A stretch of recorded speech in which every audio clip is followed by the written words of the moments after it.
lugar sa bansa ang nakikitaan ng pagtaas ng kaso ng dengue. Habang sa Quezon City, kung saan may dengue outbreak, kabilang sa pinag-aaralan ay ang pagpapakawala ng mga palaka kontra lamok. Nasa frontline ng balitang yan, si Laila Pangilinan. Nababahala ang maraming residente sa Quezon City ngayong may dengue outbreak sa kanilang lungsod. Mula January 1 hanggang February 14, mahigit 1,700 ang dengue cases doon. 10 sa mga yan ang namatay kabilang ang 8 menor de edad. Ang mga residente, todo linis sa mga lugar na pwedeng pamahayan ng lamok. Tinatanggal yung mga boteng hindi na kailangan. Natatakot ako, lalo-lalo na po anak ko. May anak akong PWD, may apo akong 2 taon.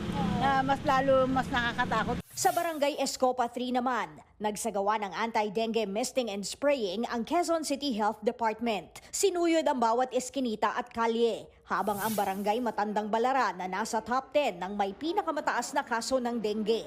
Imbis na frogging daw ang gustong gawin kontra dengue. Dapat daw magpakawala ng mga palaka para kainin ang mga lamok. Alam naman natin, ang palaka, paborito ang lamok, paborito, lalong-lalo na langaw, paborito nila yan. Yan ang kinakain nila. Observe namin na bumaba naman. So, tingin ko nakatulong ng malaki, lalong-lalo na sa paglilinis ng mga bakanting lote. Pero pinagbabawalan ng Department of Health at Department of Environment and Natural Resources ang pagpapakalat ng mga palaka kontra dengue. Hindi raw kasi yan epektibo.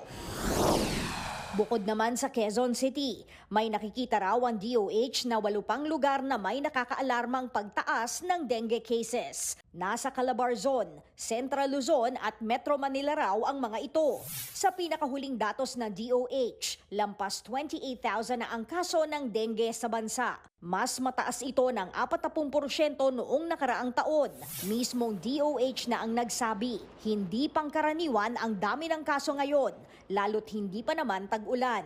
Paalala naman ng DOH, kayang maagapan ang malalang epekto ng dengue kapag nakaramdam ng sintomas gaya ng lagnat, sakit sa ulo o pamamantal, agad na raw kumonsulta sa doktor. Nagbabalita mula sa Frontline, Laila Pangilinan, News 5.